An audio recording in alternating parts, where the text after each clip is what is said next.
I am Wayne, president of AFSCME Local 2401 and AFSCME Council 20. I've been an employee for the DC government for 30 years. I am also a district resident. AFSCME 2401 is a collective bargaining unit of over 1,800 human services employees from various agencies. We serve many of the district's vulnerable citizens. We have over 500 members at the Department of Human Services. I'm proud to report that over the last year, Local 2401 has worked with DHS Human Resources Administration to facilitate a fair career ladder process. Unlike in past years, the agency no longer promotes haphazardly. Marlene Akas, the HR director, heard from labor and has created a process that is well thought out and has clear guidelines. We feel that its implementation will be instrumental in giving staff a sense of how their career path leads, and if properly funded, they will know when they will advance in their ladder.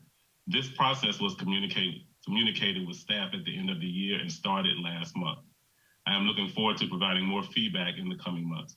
There are approximately 70 employees with outstanding promotion that are awaiting fiscal approval. Hopefully DHS, DCHR, and the OCFO will get these hard workers paid in the coming weeks. Over the years, we have struggled to have a stable labor management partnership. Fortunately, we were finally able to get started again in 2023. We now have meetings on the director's calendar for the remainder of the year. I am hopeful that these meetings will take place and she will be able to hear from labor and plan activities that improve the workplace and help to deliver the best services to district residents. Our members have struggled with getting approved for reasonable accommodations and FMLA. Although this is not in the union's contract, it has a direct impact on how our members are able to do their work and their ability to perform. For a variety of the above reasons, it can also impact their colleagues.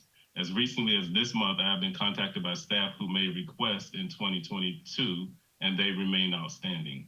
In some cases, we have been able to get HR to provide a temporary plan that works for the employee. However, it's not always the case. It is inherently clear that HR is in need of increased staffing to meet the needs of the agency. Another concern that has continued over the years has been the management style at DHS. Many of our members feel overwhelmed by their supervisory training. I have witnessed far too many unprofessional and inappropriate interactions. Of course, I notified HR and managers. Sometimes issues are resolved, but the concern is actually systematic.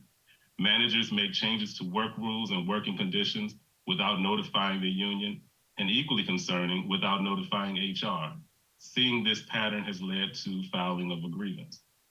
Although we have not been able to get a complete organizational chart, we know that DHS is extremely top-heavy with managerial layers.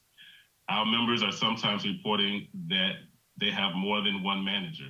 Specifically, the Economic Security Administration, our members have a direct supervisor and may deal with a covering supervisor as well as the service center or program managers. Members have requested union representation for meetings, and sometimes the managers are clearly upset to feel union representation is not needed. They fail to realize that having 3 managers at a meeting to address performance can be intimidating. I believe better management training is needed, and managers need to be trained on the collective bargaining unit. Safety is also a concern that we have. Recently, there was a caller made threats to Fort Davis Service Center, and MPD was called, and staff were notified, and they had heightened anxiety. They also had to close Fort Davis recently for sewage problems. When both of these things happened, I contacted HR, and they were not aware of the matter and could not provide any feedback.